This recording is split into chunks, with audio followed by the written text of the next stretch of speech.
नमस्कार, मैं हूं सचिन, लेकर हाजिर हूं जो कहेंगे सच कहेंगे। बिहार विधानसभा चुनाव में कल के बाद जो देखने को मिला है उससे बिहार की पुरानी सियासी कहानी मानो फिर से दोहराने लगी है। वही गोलीबारी, मर्डर, धमकी और माहौल बिगाड़ने जैसे हालात। बिहार के चुनावी मैदान में एक बार फिर बाहुबलियों की वर्चस्व वाली गोलियों की गूंज सुनाई देने लगी। पटना जिले के मोकामा विधानसभा क्षेत्र में जेडीयू प्रत्याशी और बाहुबली नेता अनंत सिंह पर आरजेडी के नेता और बाहुबली दुलार चंद यादव की हत्या का आरोप लगा है, वो भी चुनाव प्रचार के दौरान। इस खूनी जंग को सियासी लड़ाई से ज्यादा मोकामा इलाके में वर्चस्व की लड़ाई के तौर पर भी देखा जा रहा है, क्योंकि इस खूनी लड़ाई में एक और बाहुबली नेता सूरजभान सिंह का नाम भी सामने आ रहा है। So top story of the day, सवाल ये कि क्या बिहार में फिर से बाहुबली राज लौट रहा है? कहने को बिहार बदलने का चुनाव, फिर चुनावी मैदान में बाहुबली क्यों? सुशासन राज में फिर से बाहुबली का बोलबाला कैसे बढ़ गया? मोकामा में हुई गोलीबारी पूरे बिहार की सियासत में क्या संदेश गया? सवाल यह भी, क्या बिहार की सियासत बिन बाहुबली संभव नहीं है? बने रहिए हमारे साथ, आज इस पर जो कहेंगे सच कहेंगे।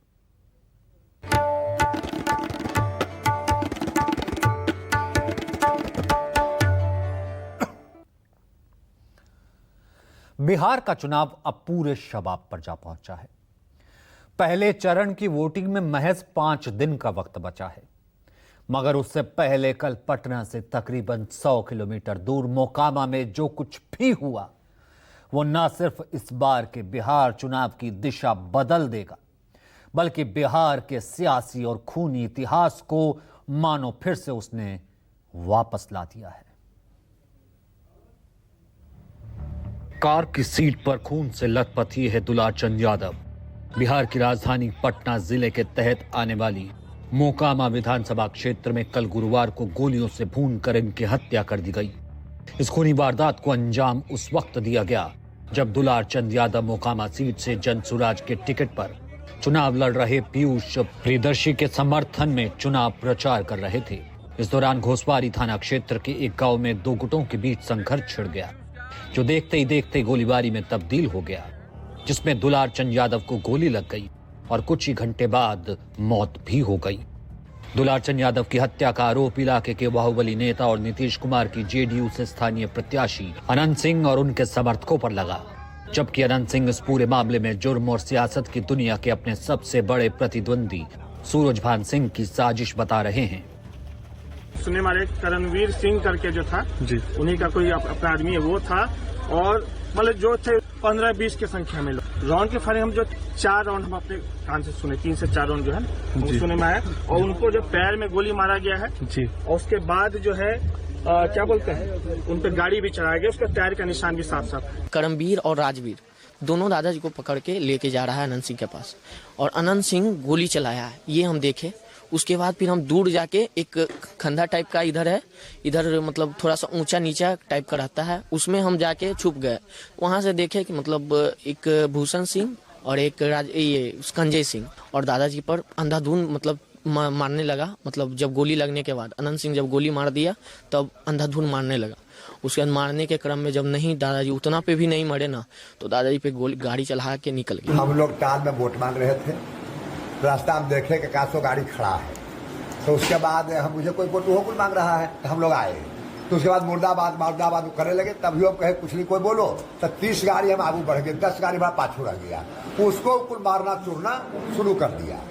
बहुत हुआ, हम तो 40 गाड़ी आगू थे, अब पंजा को अंगड़ी में पहन लेता, रेलवे वाला को रोड़ा रख लेता, एकदम फूल तैयारी। सूरजभान के यह था कि लड़ाई झगड़ा कैसे हो जाए, तब वोट में ऐसे हो जाए। सूरजभान का ही खेला है। अनंत सिंह ने इलाके के दूसरे बाहुबली नेता सूरजभान सिंह पर इसका आरोप लगाया है वहीं सूरजभान सिंह ने चुनाव आयोग से मांग की है कि इस पूरे मामले की जांच रिटायर्ड जज से कराई जाए। पूरे विश्व इस चीज को देखता है और इसमें सबसे बड़ी बदनामी जानते हैं किनका हो रहा है? इलेक्शन कमीशन को। इस पर तो मेरा आग्रह होगा इलेक्शन कमीशन से कि इस पर इंक्वायरी बैठाया जाए। मेरे न्यायालय से यह आग्रह होगा कि इस पर रिटायर्ड जज का एक इंक्वायरी बैठाया जाए, सच्चाई अपने सामने आ जाएगा। वहीं इस बीच एक वीडियो भी वायरल हो रहा है जिसमें मृतक दुलारचंद यादव सामने से जा रही गाड़ियों के काफिले पर पथराव करते नजर आ रहे हैं। दुलारचंद यादव, हालांकि दुलारचंद यादव का भी इतिहास आपराधिक रहा है। उनकी छवि भी दबंग नेता की थी। खासकर यादव समाज के लोगों में वे खासे चर्चित थे। हत्या, अपहरण और रंगदारी के अलग अलग मामलों में वो आरोपी रहे, जेल भी जा चुके हैं। जून 2019 में पटना पुलिस ने दुलारचंद को उनके बाड़ वाले घर से जमीन कब्जा, रंगदारी, फायरिंग जैसे विभिन्न मामलों में गिरफ्तार किया था। वे मोकामा सीट से ही चुनाव भी लड़ चुके हैं, लेकिन कामयाबी नहीं मिली। इलाके में वे लालू यादव की आरजेडी के सक्रिय कार्यकर्ता थे। कई चुनावों में उन्होंने आरजेडी के लिए प्रचार भी किया था। एक समय में वो नीतीश कुमार के भी करीबी रहे। आज उनकी हत्या ने बिहार की सियासत को एक बार फिर बाहुबलियों की आपसी रंजिश और वर्चस्व के दौर की याद दिलाती। भला हो भी क्यों ना, क्योंकि मोकामा में इस बार की लड़ाई सीधे तौर पर दो बाहुबलियों के बीच है। अनंत सिंह खुद इस बार नीतीश कुमार की जेडीयू के टिकट पर मोकामा से चुनाव लड़ रहे हैं, जबकि दूसरे बाहुबली सूरजभान सिंह अपनी पत्नी वीणा देवी को लालू यादव की पार्टी आरजेडी से उन्होंने उम्मीदवार बनाया है। अनंत सिंह और सूरजभान सिंह दोनों भूमियार जाति से आते हैं। दोनों मोकामा इलाके के कुख्यात अपराधी और दबंग छवि के नेता हैं। अनंत सिंह पर चोरी, अपहरण, हत्या की धमकी, रंगदारी, क्रिमिनल साजिश, अपराधियों का संरक्षण, अवैध हथियार रखने और अवैध असेंबली जैसे तकरीबन 28 गंभीर मामले दर्ज हैं। और हालिया हलफनामे के मुताबिक ये सभी आपराधिक मामले अभी लंबित हैं। वहीं सूरजभान सिंह पर भी रंगदारी, अपहरण, हत्या की धमकी, जमीन कब्जाने, गोलीबारी, आपराधिक साजिश जैसे कई गंभीर मामले दर्ज हैं। 2000 में जब सूरजभान सिंह मोकामा से निर्दलीय विधायक बने थे, उस वक्त उनके द्वारा दायर हलफनामे के मुताबिक उस वक्त पुलिस रिकॉर्ड में उन पर उत्तर प्रदेश और बिहार में कुल 26 मामले दर्ज थे।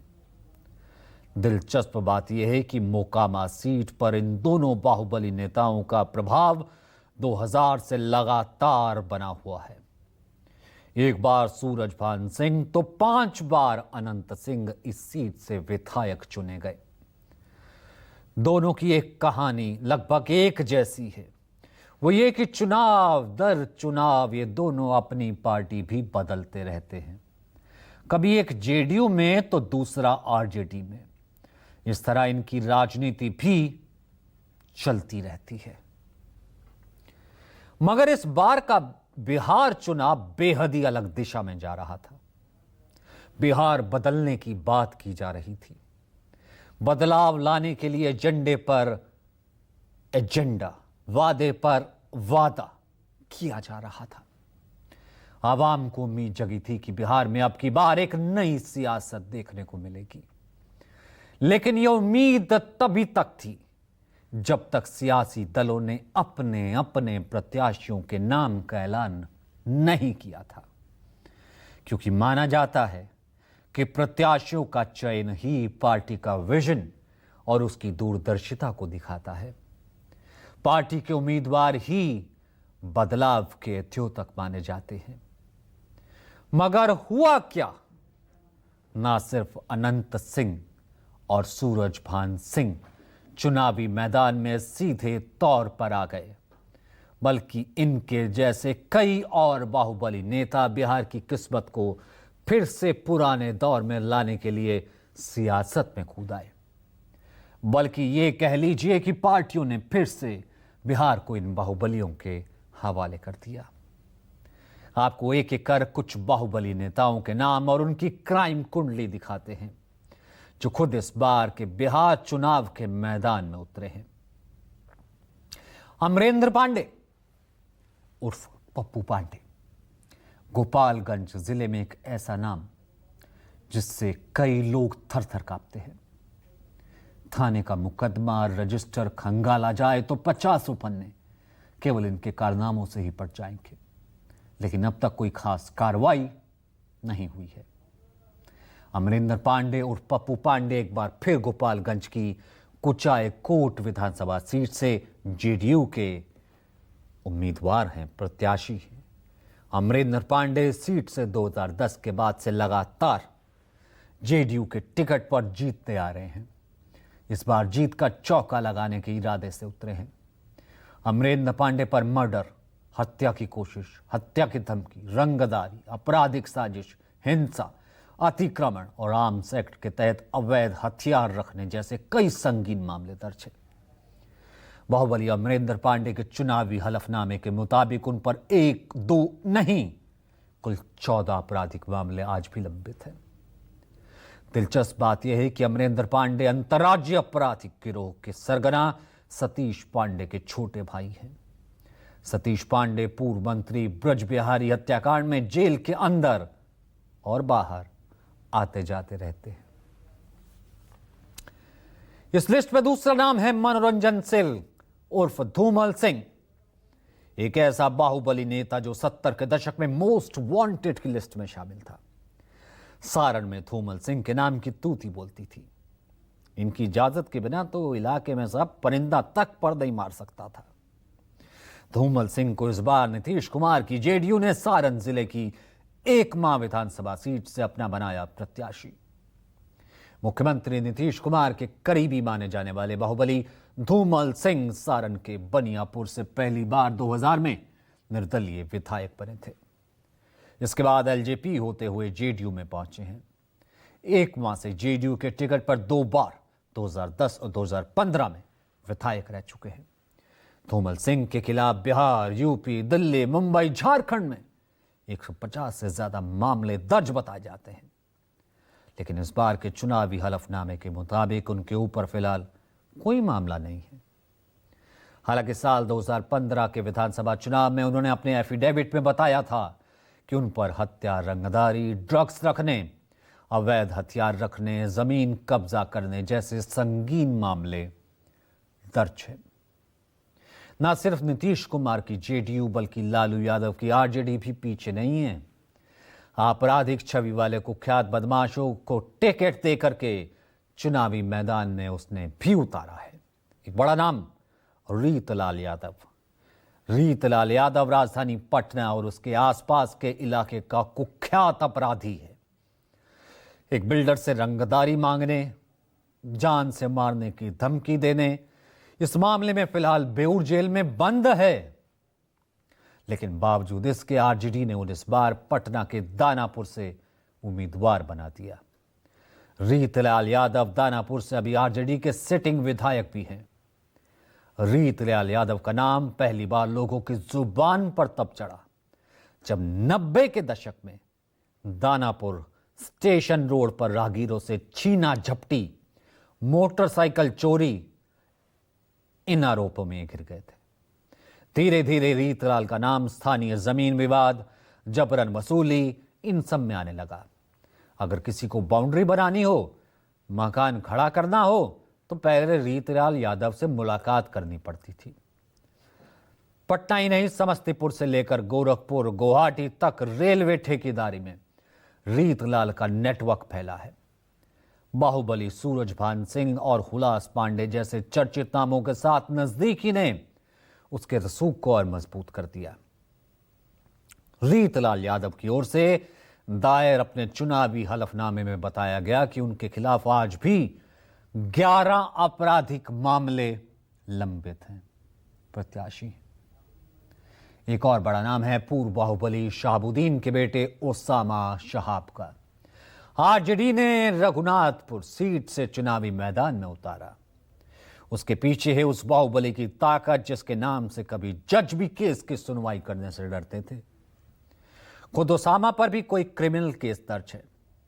ओसामा ने अपने एफिडेविट में जानकारी दी है कि 2 आपराधिक मामले तो पेंडिंग हैं।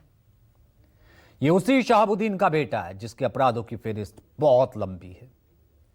उसके खौफ से सालों तक सिवान में डॉक्टर फीस के नाम पर 50 रुपए लेते थे। रात को 8 बजने से पहले लोग घर में घुस जाते थे। कोई कार नहीं खरीदता था, नहीं, क्योंकि रंगदारी इन्हें देनी पड़ती थी। बहुत बार तो लोग ये भी नहीं बताते थे कि बच्चे नौकरी कहां करते हैं। यही नहीं, अपने घर में जनता की अदालत लगाया करता था। उस दौर में सिवान में शहाबुद्दीन की सल्तनत के खिलाफ आवाज उठाने की हिम्मत किसी की नहीं थी, ना ही कोई हिम्मत कर पाता था। उसके खिलाफ 40 से अधिक गंभीर मुकदमे दर्ज थे।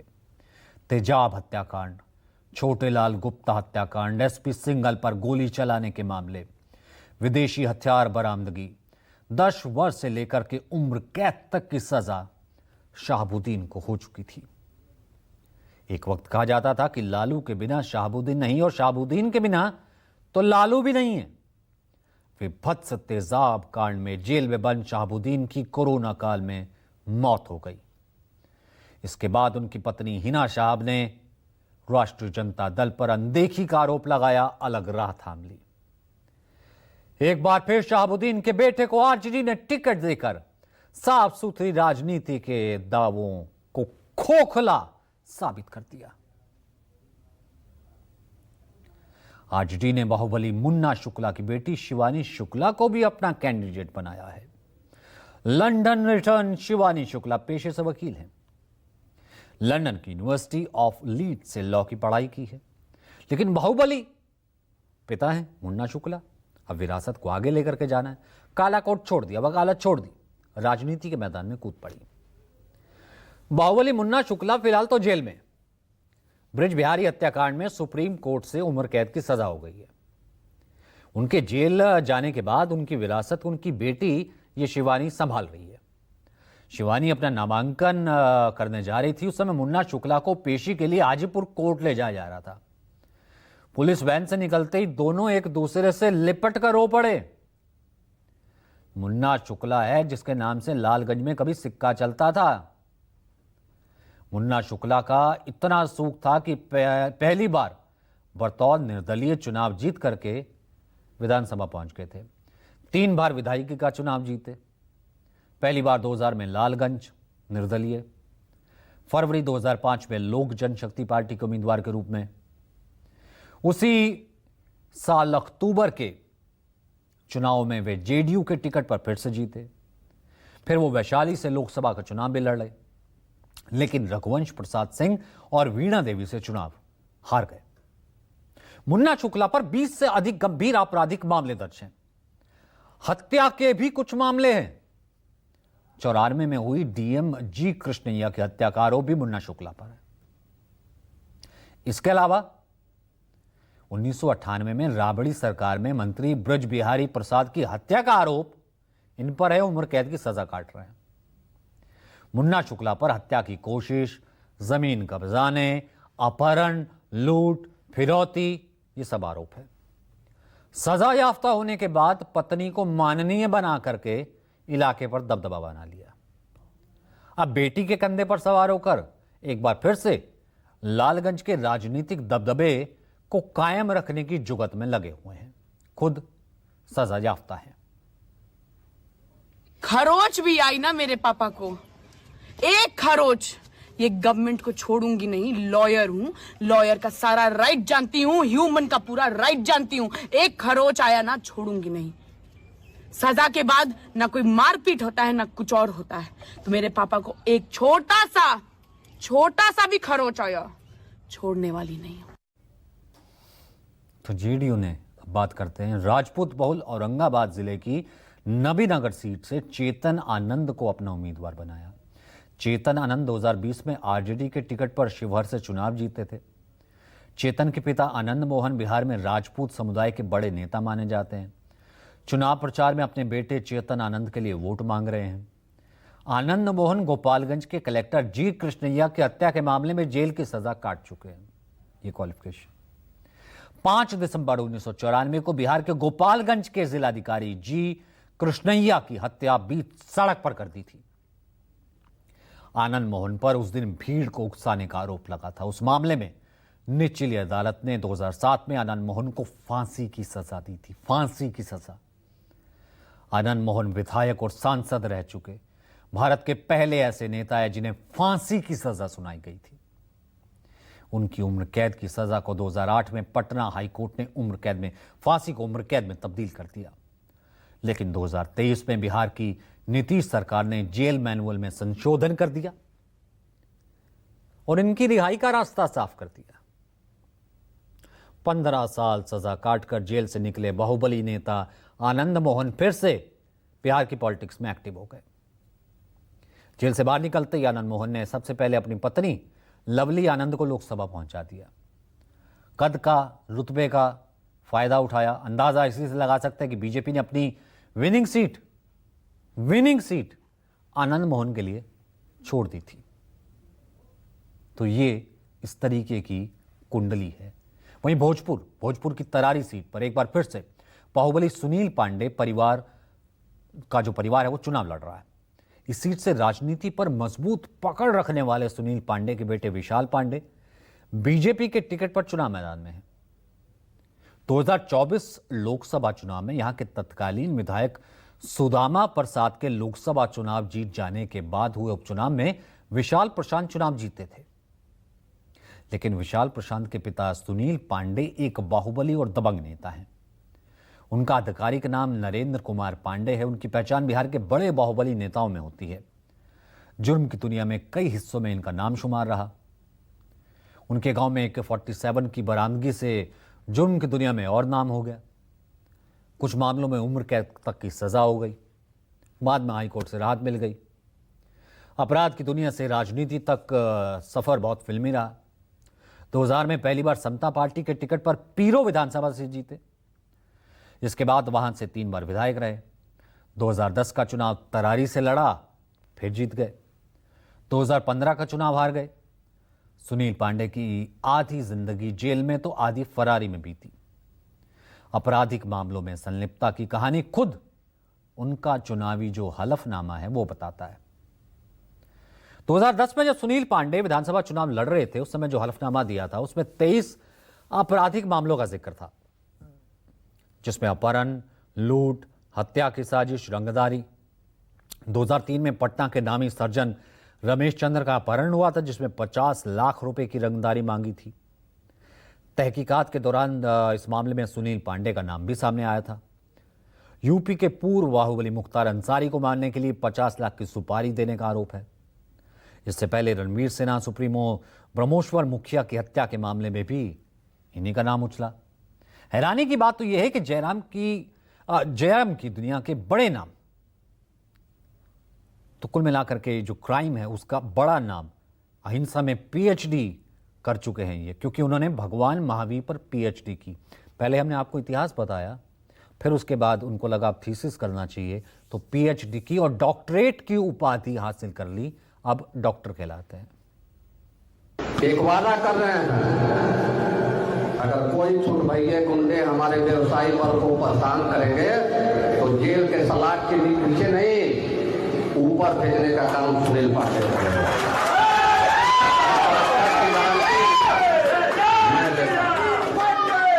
आप बेहिचक होकर अपना व्यवसाय करें। हम किसी को छेड़ते नहीं हैं और छेड़ने वाले को कभी बरसते नहीं।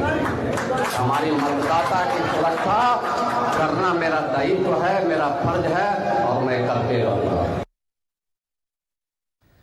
बिहार में ऐसा ही एक और बाहुबली सियासी घराना है, प्रभुनाथ सिंह का।